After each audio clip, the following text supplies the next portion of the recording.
2017 सालीच मुलीच नाही तर मुलांनाही नॉन प्रोफेशनल कोर्सेस म्हणजे आर्ट सायन्स कॉमर्स वगैरे ना मुलीलाच नाही मुलांनाही 8 लाखापेक्षा कमी उत्पन्न असणाऱ्यांना 2017 पासूनच 100% फी माफ आहे.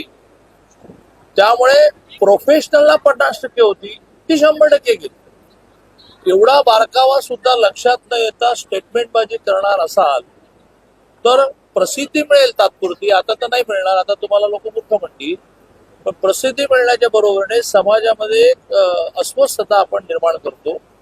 आणि ही जी मोठ्या प्रमाणावर विरोधकच नाही काही विद्वानांची सुद्धा समाजामध्ये उगाच अस्वस्थता निर्माण करण्याची परंपरा सुरू झालेली आहे.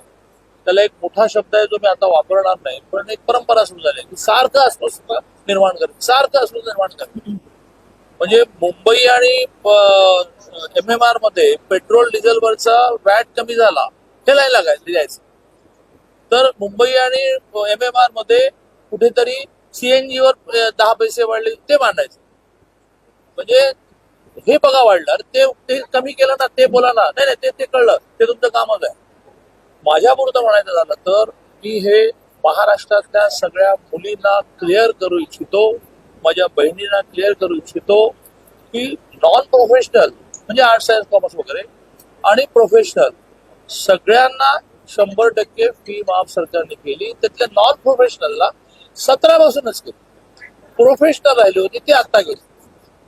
मुलांनाही नॉन प्रोफेशनलला आर्ट सायन्स कॉमर्सला 17 पासून 100% फी माफ आहे. मग आता मुद्दा नव्याने येतो की मग चला हे क्लिअर झालं, पण प्रोफेशनल कॉलेजेसमध्ये मुलींच्यावर मुलांना 100% माफ करा. मुलींचं शिक्षणाचं प्रमाण कमी आहे ते वाढवण्यासाठी एका अर्थाने हे इन्सेंटिव्ह आहे, हे एका अर्थाने प्रोत्साहन आहे की घराघरामध्ये अरे तुला फी नाही का, मग जा तू पॉलिटेक्निकला जा, इंजिनिअरिंगला जा, मेडिकलला जा. मुलांचं प्रमाण हे जास्त आहे, ते अजून वाढलं पाहिजे, मान्य आहे मला. त्यांनाही 100% फी माफ झाली पाहिजे, मान्य आहे मला. परंतु मुलींना 100% फी माफ का, तर त्यांचं शिक्षणातलं प्रमाण वाढवण्यासाठी हा प्रयत्न आहे. घरामध्ये मुलगा आणि मुलगी असेल आणि त्याच्यातल्या मुलीला जर पॉलिटेक्निकला ऍडमिशन मिळालं आणि मुलालाही मिळालं तर आई वडील असं म्हणतात की त्याला जाऊ देत, तुला 50% का होईना फी भरावी लागणार, ती माझ्याकडे नाही. आता काय झालं, त्याला जाऊ देत कारण मी खर्च करू शकतो, तूही जागर तुला फी नाही.